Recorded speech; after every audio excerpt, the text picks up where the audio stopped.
Hi, this is Steve Gillmor, and this is the Gillmor Gang. We had a technical problem at the beginning of the show, so there's about 20 minutes of deathless comedy that you're not going to see. But we were talking with Robert Scoble, John Taschek, Kevin Marks, and Doc Searls about this program called Flash Camp or something like that. Well, you'll see. It's actually Flipboard, and I refer to that and basically summarize what's going on. And we're sort of in the middle of the conversation. You missed a lot, but you didn't miss much. So here we go.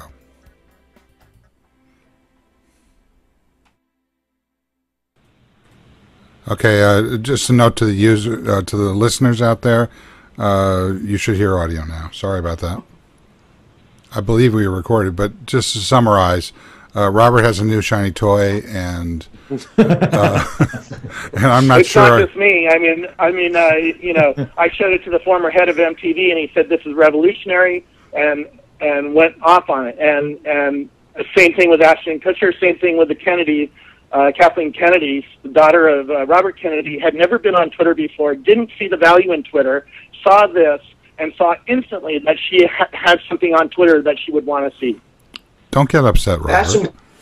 Ashton Kutcher. No, I'm not getting upset. I'm just explaining that it's very, very compelling app. It's, to me, so it's like the Wired app or the iPad USA Today app, app, but general. Is that what you were saying? Finish your thought, Robert. Sorry. No, I want to hear what Kevin was saying. So it's, I mean, it's like the Wired app or the USA Today app that you already have on iPad, but it's generalized so that it does that kind of layout from arbitrary sources. Is that right? And it does it from my Facebook. So if I have only my family friends in Facebook, I see my family friends' photos laid out like a magazine. It's unlike anything I've seen before. Everybody is trying to compare it to other things. There is no competitor to this thing. Well, there's the web. No, sorry, the web looks ugly. If you look at Twitter, or if you look at Seismic Web, or if you look at TweetDeck, or if you look at Twitter Times, it's completely ugly and not engaging the way that this thing is engaging. Well, I agree with you that it's very, graphically it's very interesting. But I think that what we were talking about before, again, I don't know whether this is on the actual show or not, so I'll repeat it, or at least I'm summarizing what I think John Taschek was saying, is that there doesn't seem to be any way, short of retweeting, that you can get your own content or circumvent the lock-in of the makers of the product about who they think are important and what they think about. Totally wrong.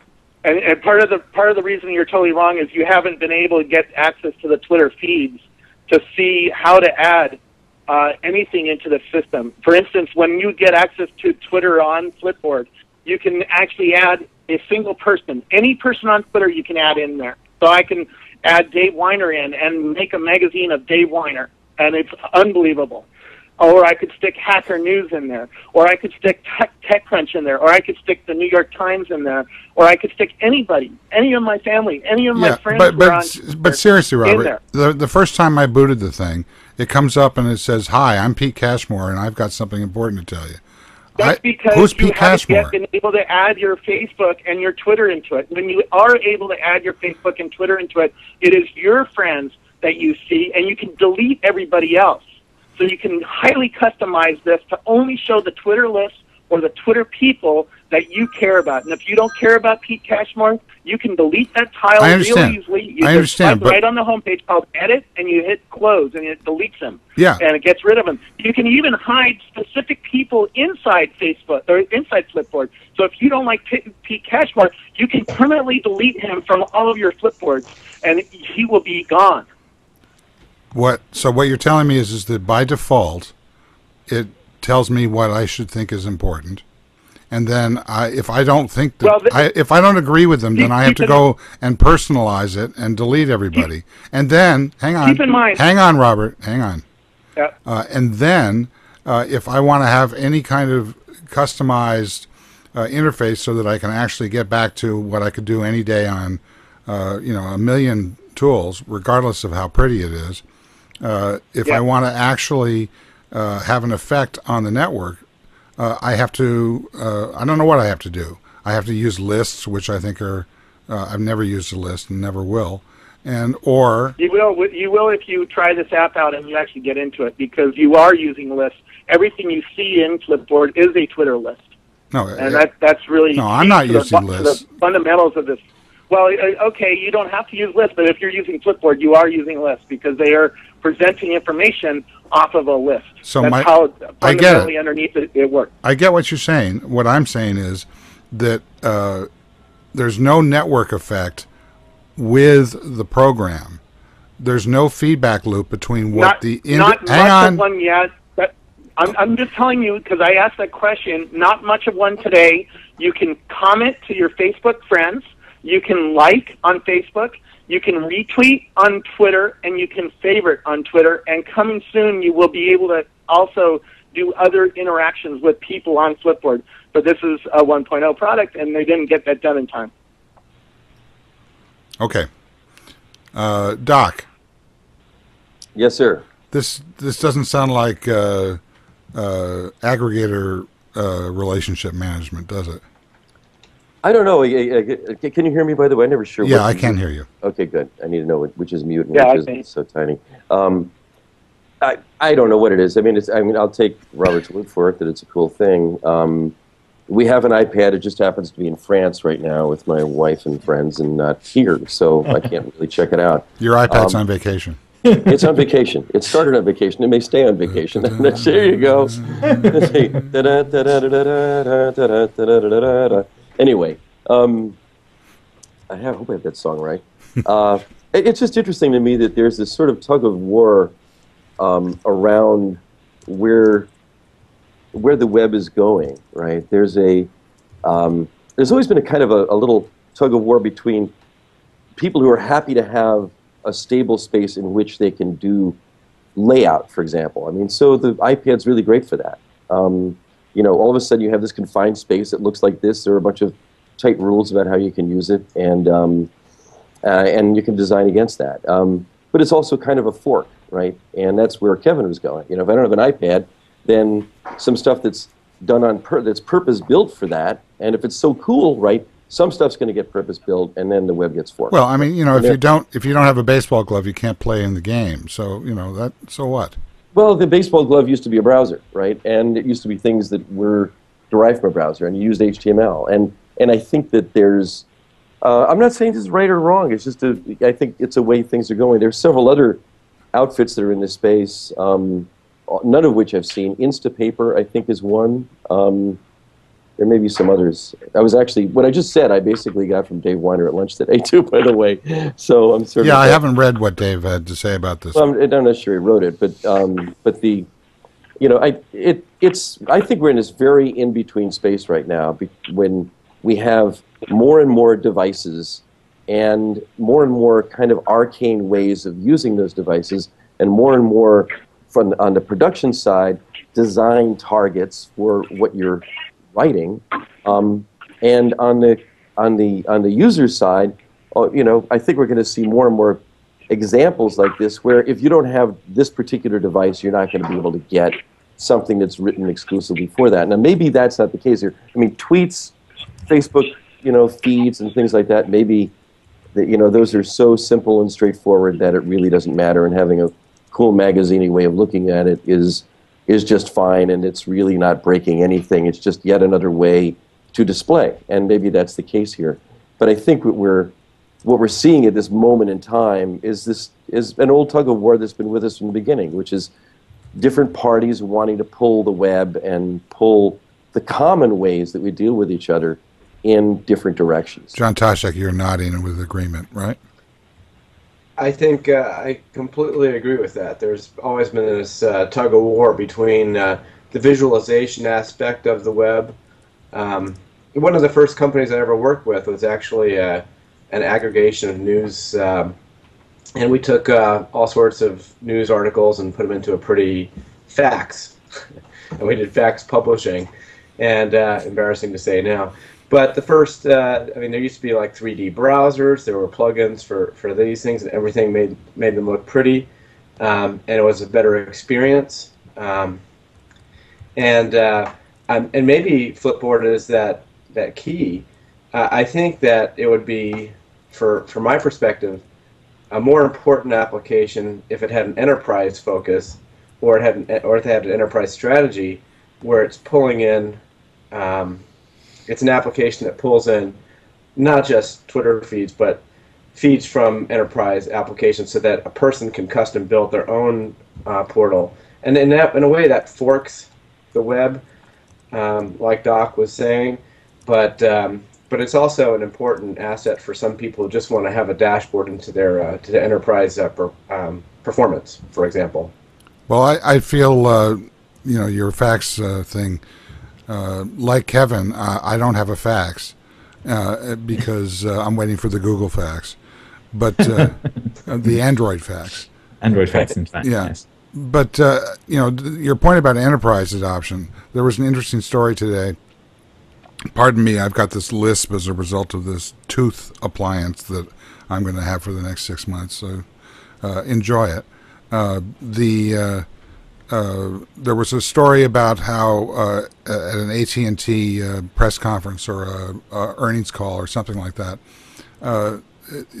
it was pointed out that they've sold between 400 and 500,000 activations of businesses on iPad users, which was way above projections. And also another story on Apple Insider, which suggested that LG has basically been unable to keep up with iPad demand in terms of their what do they do? Do they screen? I think that they do for the iPad. Something. Kevin, do you know? I think it's the screen they were talking about. Yeah, right. That's the glass. They make the glass. The special touchscreen glass. And there've been reports fairly consistently about large companies adopting the iPad. Salesforce is rolling out internally some iPads, and there's a lot of enterprise interest and use of the iPad. So. Just to counter what John said a little bit, it seems to me that Flipboard already is an enterprise application because it's available. Because it's what? It's available on the iPad. The iPad is an enterprise device. Oh, yeah. So, I guess, I mean, in a way that the web is enterprise because it has any kind of consumer application can run on it, Facebook or whatever, but that doesn't make Facebook an enterprise application. There has to be an application that actually serves the enterprise user, so that it just can't be something that runs on the device itself. But I see where you're going with that. Man, I probably agree with it. If it runs on an iPad and the iPad's in the enterprise, eventually there's going to be a strategy, if this company is smart, for them to be connected right into the enterprise. Robert, are you there? Yeah, I am. I'm still trying to get something going. Okay, I'll just keep you on mute. I am here, though. Can you hear me? Yeah, I can. Did you want to comment on the adoption of this product? Is this just another shiny object for consumers, or is this going to move into the enterprise space? That's a tough one. I don't see it moving in the enterprise in the next 3 months.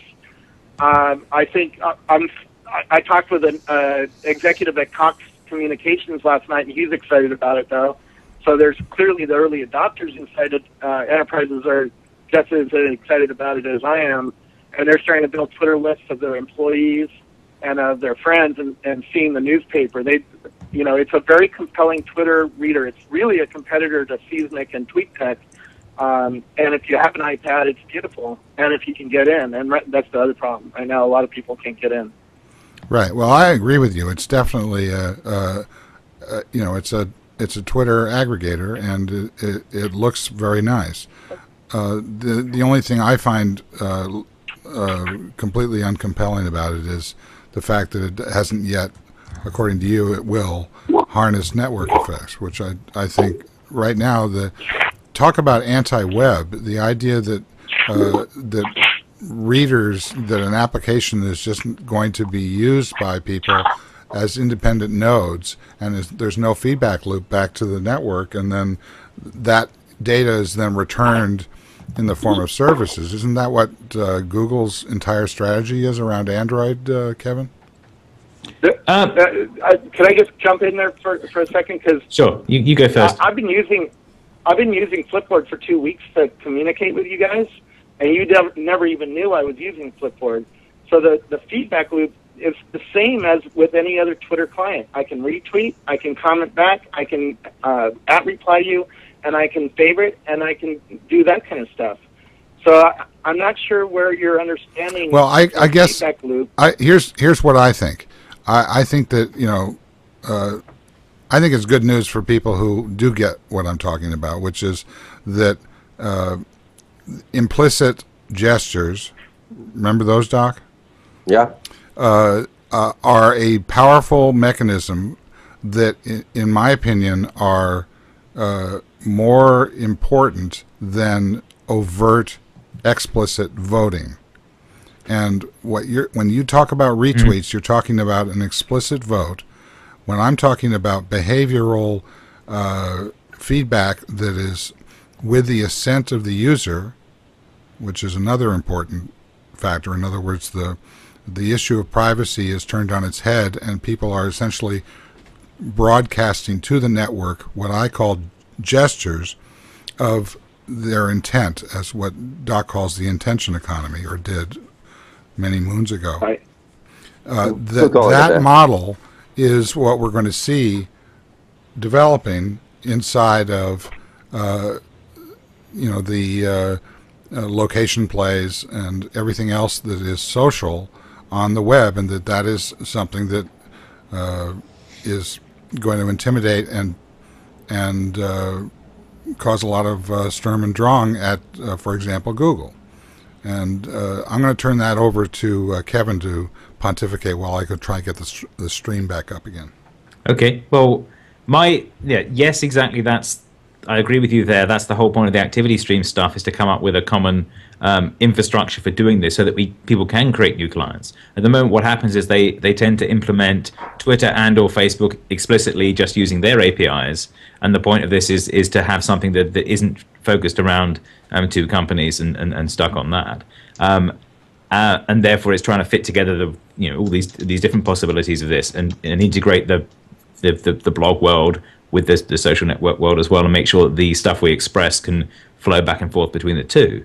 And that's so. Yeah, this to me sounds like my third attempt at understanding what this thing is sounds like it is potentially an advanced activity streams renderer, because if it's drawing in the stuff from the feed that people are already talking about and giving you a better way of making sense of that sounds very encouraging to me. Robert, you want to respond to that? By the way, Gillmor, I just got on Skype, so if you want to bring me in as a video feed, that would be cool. All right. We'll do that in 1 second. Can you comment in the meantime? I wasn't sure what I had to comment in. Well, I was basically saying that you were clueless about this explicit gestures and sort of an inversion of the network and how powerful that would be, and why it's really important to have a feedback loop that allows the assent of the user to the information that they're watching. I mean, this app is basically a closed silo where they decide who is important, and that is not true. True. They decide what they can listen to there. If I click on an article and actually, can we switch over to video, because I'm hearing an echo of myself? Yeah, I thought I took it out. Can you hear me now? I'm going to hang up the phone now. All right. Good. Did you hang up the phone? So, if you and can you hear me, guys? Yeah. Yep. Mm-hmm. Awesome. Actually, this is better quality than my iPhone was. If you read something in Flipboard, and I wish I had Wi-Fi, I'm on a hard line here. it could watch that reading behavior in a way that Twitter can't watch. Twitter can't see, for instance, when I click on a thing and how long I dwell on it. And then it can't see that I was so interested in that article that I hit read more on web, which is a button down at the bottom of every Flipboard article.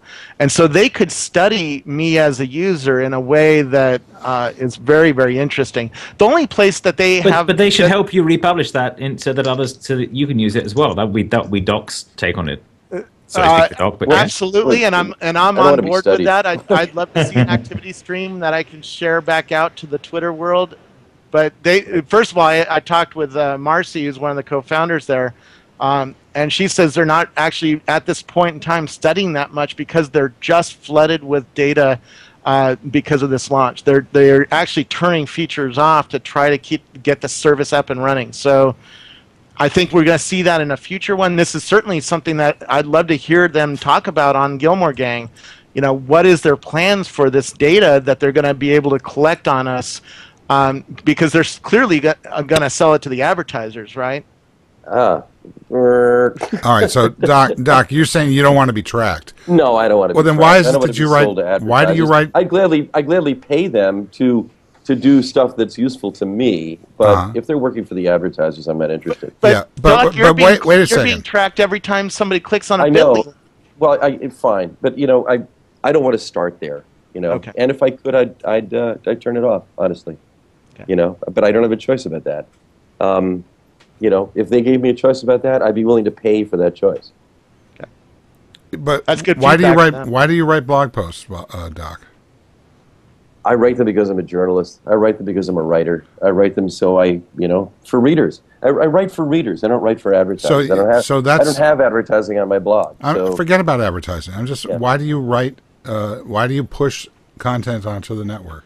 Well, I don't push content. I write, and there's a difference. You know, I mean, content. I could talk brands too. I know you hate those words. Yeah. So, well, I'm not just playing word police here. I mean, I'm talking about the literal meaning of things, and I write because I'm a writer. It's like saying, why do you swim if you're a swimmer? But, you know, why do you fly if you're a pilot? It's what I do. But you deprecate the idea. You seem to deprecate the idea that some people like to write. Some people like to let people know in short bursts on stupid social networks. Some people like to, make jokes. Some people like to annoy people. All those things, whatever the word is that is acceptable for that, to me, they're all part of the same creative process. And and that includes allowing yourself or gesturing out and telling people what you're interested in, what you're not interested in, those things. It's a difference between being spied on and broadcasting that information with your assent and knowledge. Okay, well, so here's the thing.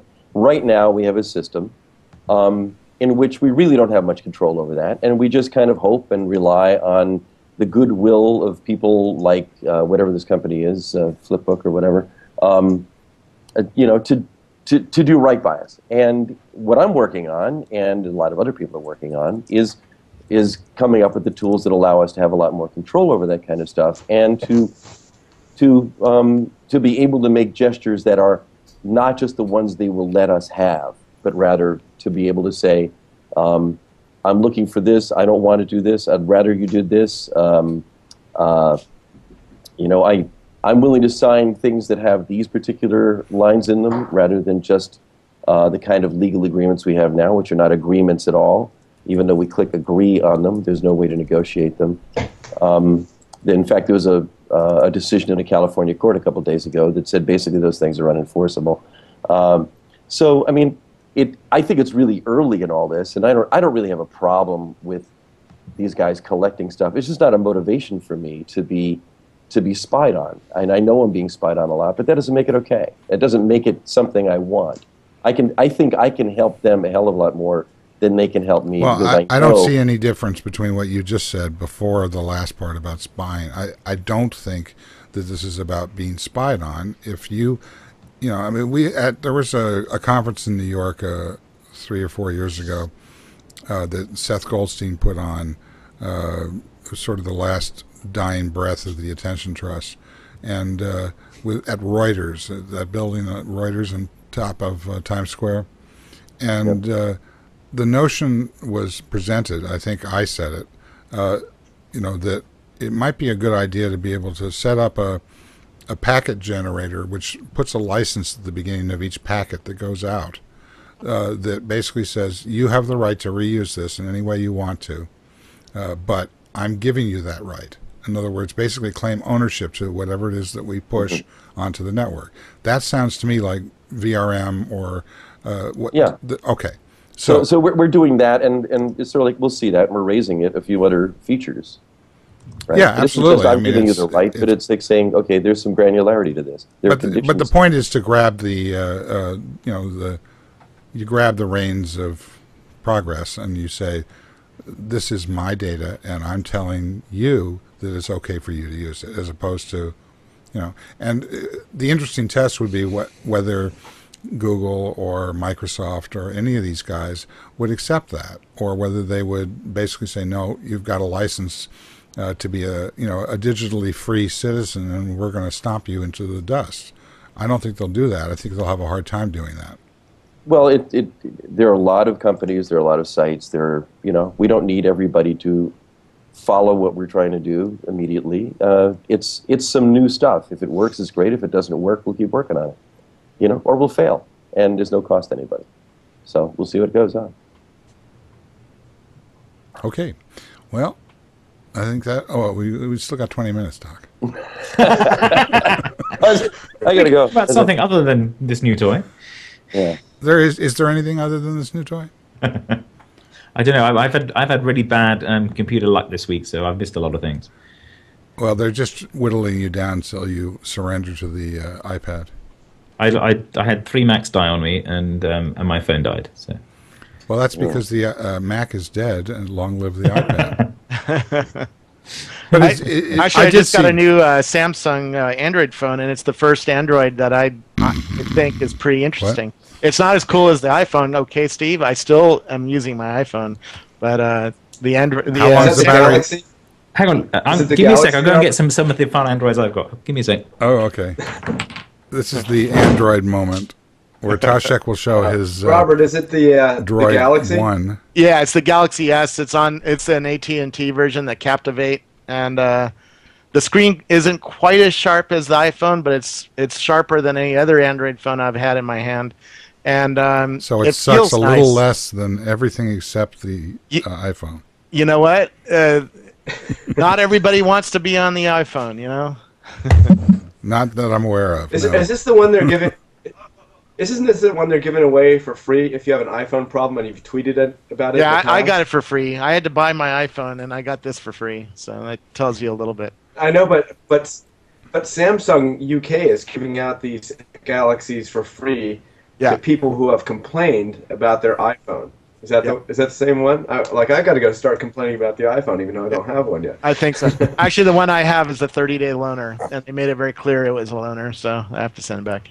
Well, the battery only runs 15 minutes. So. No. This one, the battery's lasted me so far. I don't have enough days to really. Right, you can't do anything with it, so it'll last. Robert, what do you do with it to get it on the network? Do you do a 30-day deal with T-Mobile or something like that? No, they just send you the phone. I have an AT&T. They sent me the phone with AT&T for 30 days, and they made me agree to send it back. Okay. Yeah, it's a press review unit. Did they send you the rubber guard to protect it from antenna? No, and you know what? Since the phone is all plastic, I don't think there's any conductivity problems. But I'm still going to try to do the death of grip and see if I can get the wireless signal to attenuate a little bit. Yeah, this is like Flashboard. There's no problem with connectivity because it doesn't go out; it only goes in. Actually, put it underwater and see if it works, and then complain if it doesn't. Yeah, plastic. Okay, so what else? Here, I'll touch my iPhone in the wrong place for you. Watch the bars. Did you update the software? Did you update? Well, the thing for me, the thing that was fascinating with the Android stuff is how they're sort of gradually turning into everything else. So I was going to show my weird collection of Chinese Android devices here. Have you seen these? I can't see video from you. I'm in an old aircraft carrier, and I think the bandwidth only goes one way, from you to me. Well, or from me to you, or something. It's like Flashboard.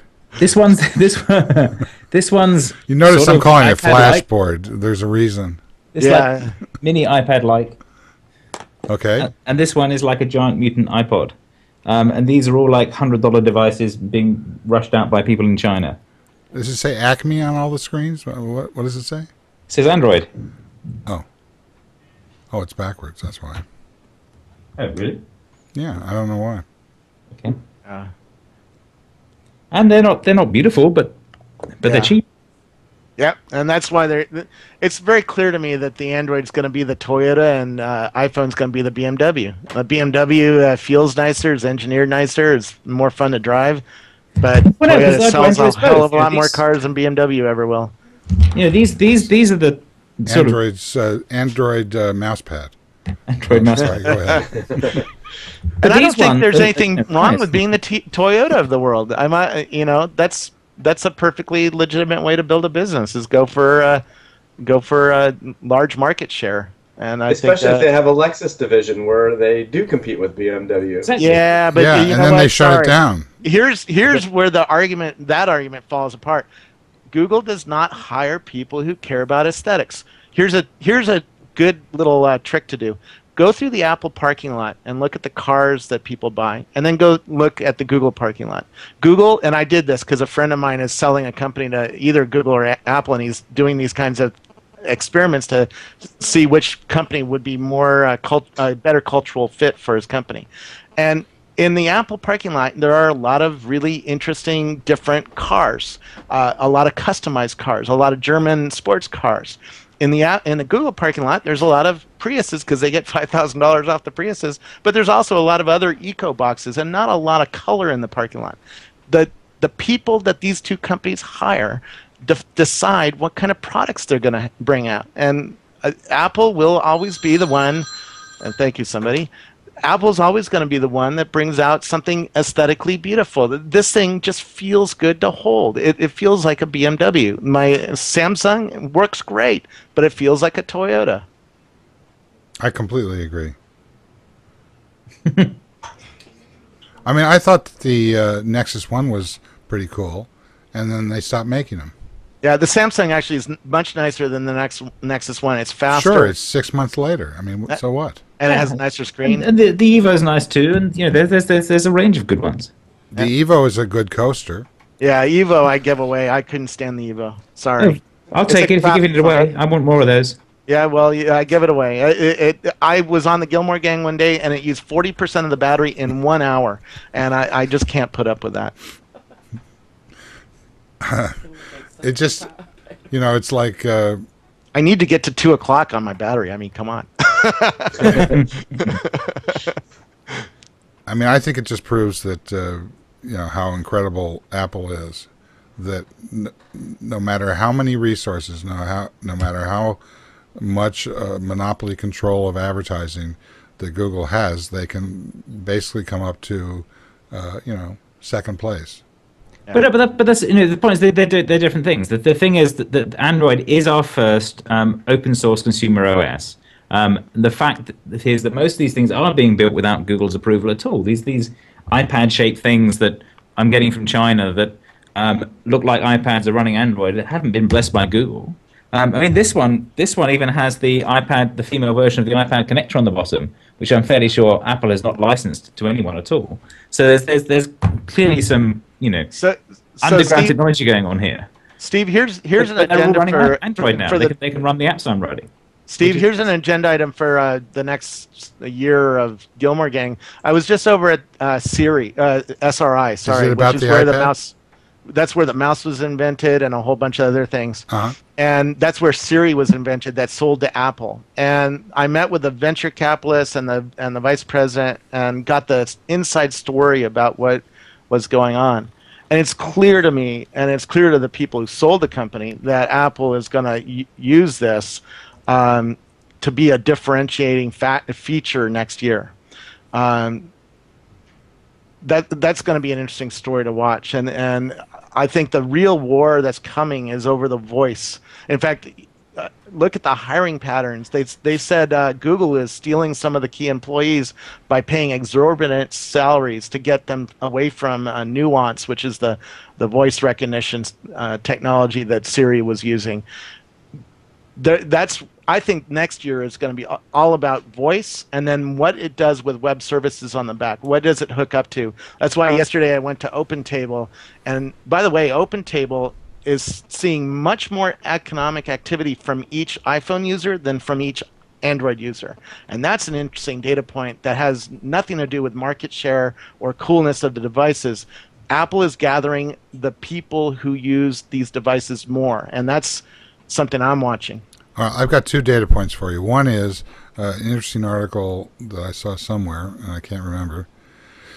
I need an app for that. And it basically points out that, damn, I can't remember where I read this.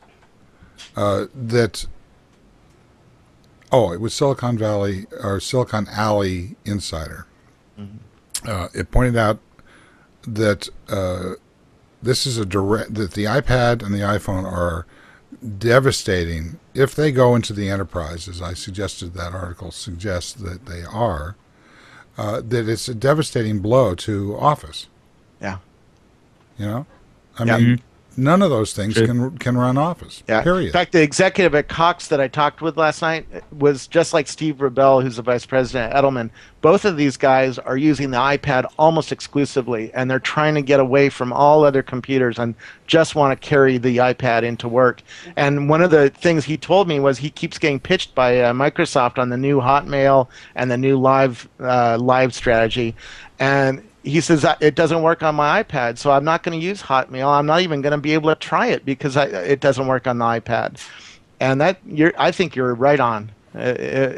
Microsoft is still paying the groups inside Microsoft is still paying the strategy taxes, and they're not willing to bet on new things and new ideas and new devices that didn't come from Microsoft. And that non-invented heroism is going to be the doom of Windows Phone 7. And I think that Google is going to have to be very careful not to push too far into supporting Flash, for example, because if they send that message without maintaining H.264 support, in other words, support for the iPad and the iPhone, it's going to be read as a signal that they are competing against somebody other than Apple. Yeah. And if they don't want to be competing against anybody but Apple. Yeah. They don't want to compete with Microsoft. They're already beating them. Yeah. Stephen Pickering just said something interesting, and this is what Nokia executive said to me earlier this week as well. Microsoft just had the best quarter ever, and the Nokia guy said, we have more market share than anybody in cell phones. They sell, many times more cell phones than Apple does. And I think both of those arguments are totally clueless about where they're industry accurate. is going. They're accurate, but they're clueless. You're arguing about momentum that has happened in the past and not what's happening now and not what's going on in the future. All of Microsoft's profits were from Windows. And yeah, they sell a shitload of Windows, and they sell still quite a substantial amount of Office. What we're talking about on the Gillmor Gang is not what happened 10 years ago and caused these things to happen. What is happening now that's going to cause shifts in 3, 5, 10, 15, 20 years? Yeah, I think it's going to be a lot faster than that. I had an experience the other day. I was awoken because our alarm clock didn't go off by my wife has been trying to and director of the show has been trying to do this kitchen tile thing ever since we moved into this house, which was like 6 years ago. And suddenly the tile guys were here. So there's like 4 tile guys, 4 dogs, and you'll have to read my posts on Cloudblog to find out why there are 4 of them. 4 cats, 4 workmen, 2 children, one wife, and I had a meeting with Mr. Taschek and other people that I was going to try and do on the phone. So I went down to my new office, which is McDonald's, which of course was too noisy because it was playing Fats Domino a little loudly in the background. And I went out to the car, pulled the car from across the street to right next to the window, latched onto the free Wi-Fi. I had my iPad and my iPhone. So there were slides for the meeting on GoToMeeting. I didn't have I went to the website for GoToMeeting, and of course it had a little flash icon, do you know where your flash player is thing. And but I went back to the meeting request, and there was a link that took me to a page with two buttons. One button was if you already have the iPhone app or the iPad app, click here, and you go to the meeting. If you don't, click here, and it took me to the App Store. I downloaded the app, took 30 seconds, and I was up and running with GoToMeeting. Then I used the phone to call in, and guess what? They just upgraded Skype so that it allows you to be able to take calls even when the phone's locked, and obviously multitasking to the extent that you can use Skype messages as a back channel. And I was sitting there looking at web pages that people were referring to. I had a complete Office, 2 devices. None of them run Office or Windows or anything like it. That's a transformative platform. Yep, I totally agree. It's an interesting time. It's interesting on the plane here. I was sitting next to an executive from Ubisoft, a gaming company, and he had an iPad and an iPhone, and next to him was a guy with Windows, and he was playing with Excel, and I started comparing the two. The Excel guy does make a lot of money for Microsoft. There's a lot of the guys like that, but they don't try anything new. They're using the same software they used 15 years ago. I know. I was in the Microsoft feeding trough. I used Excel 15 years ago. And I asked him, what new have you loaded? And he says, nothing. I get my computer from work, and I use Excel and PowerPoint and Word and Outlook.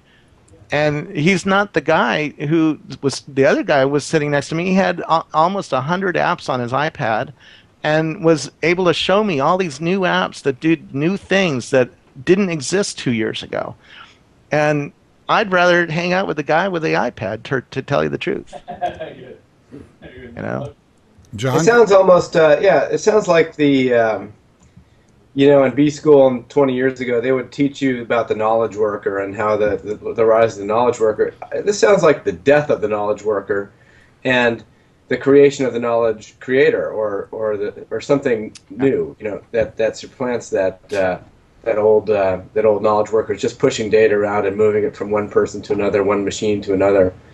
It sounds exactly like that. Yeah, I agree. And Doc, you talk a lot about the negatives of these kind of so-called closed platforms, but I also know that you have a tremendous amount of respect for what Apple does, and how powerful what they do is, and it shouldn't be underestimated, right?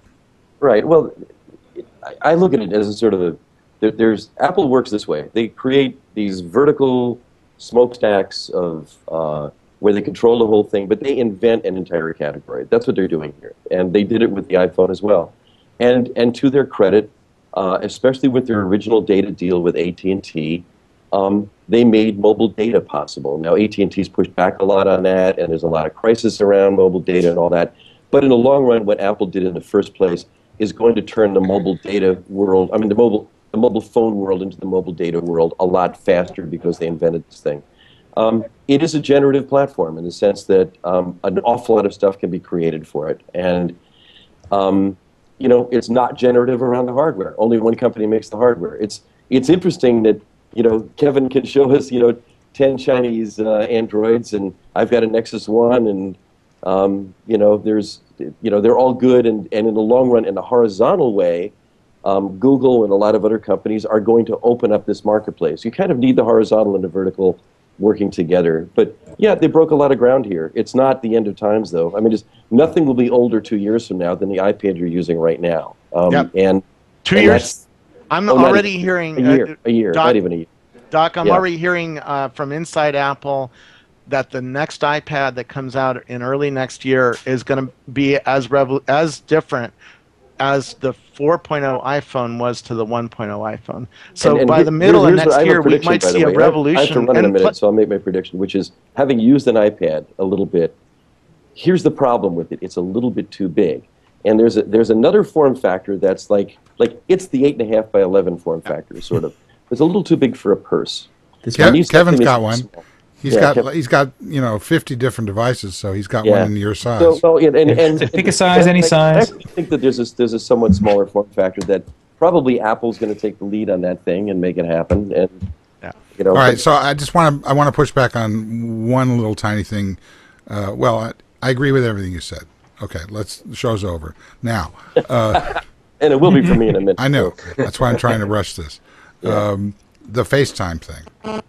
FaceTime is extraordinary, and I'll point out at the top that they have open sourced the protocol. No, they haven't. They've said they're going to. So far, they haven't written anything down. Fine.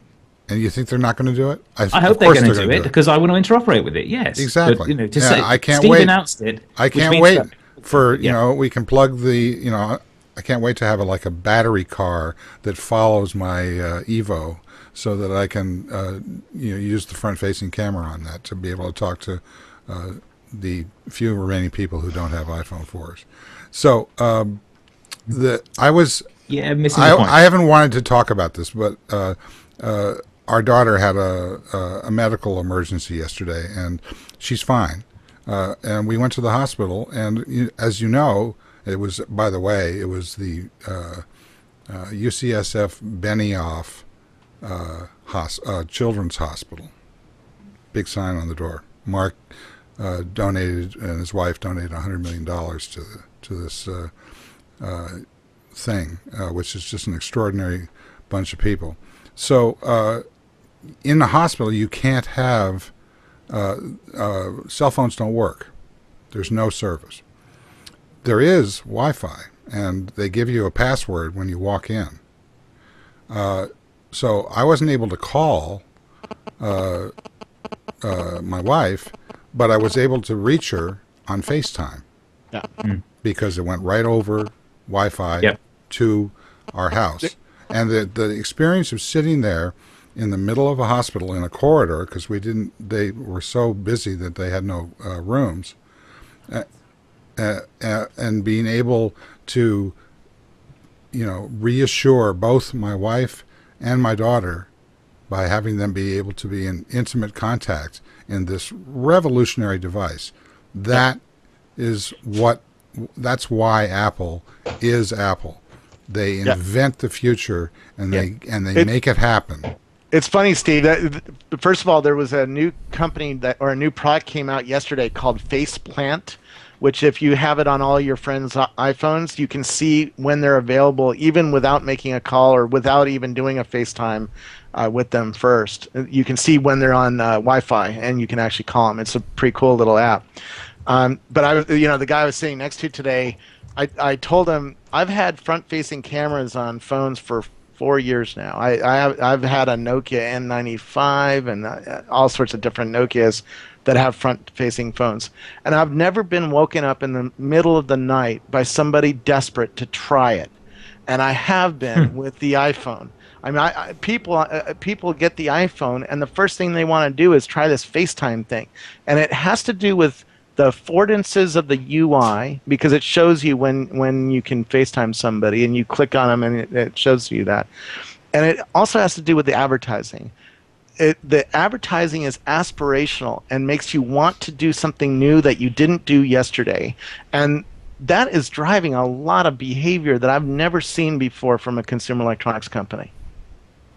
Doc, you want to have the last word since I know you have to leave? Actually, no, I don't need a last word. It's, we'll settle all this stuff out. I think that it's just an awfully fun time right now. So, Well, I appreciate you being on the show, and especially being able to see you against this backdrop. Against this weird backdrop. I'm not sure what it means, but it's compelling. It means it means I'm in prison and I'm not confessing to it. But I want to know what Robert's doing. Was he captured or something? They're taking him away? What's going on? Are you on a submarine or something? They're doing a big party tonight as part of this Comic-Con on the aircraft carrier, and so I'm in one of the executives' small little offices, which is a really small office, and it has lots of fun posters and weird. Where is it physically on the world? Where? It's in San Diego's harbor. It's a museum now. It's the USS Midway aircraft carrier, and I'm dead smack in the middle of the carrier. So if anybody bombed this thing, I would probably survive. Good. Incoming. So I want to do a little promotion about upcoming shows. Next week, we're going to try and get together something with Seth Goldstein and others about gestures and some of the location stuff, perhaps, and see what's going on there. The following week, Brett Taylor will be on the show. He's now CTO of Facebook, so we'll have some interesting time discussing that with him, I hope, if they don't, go down.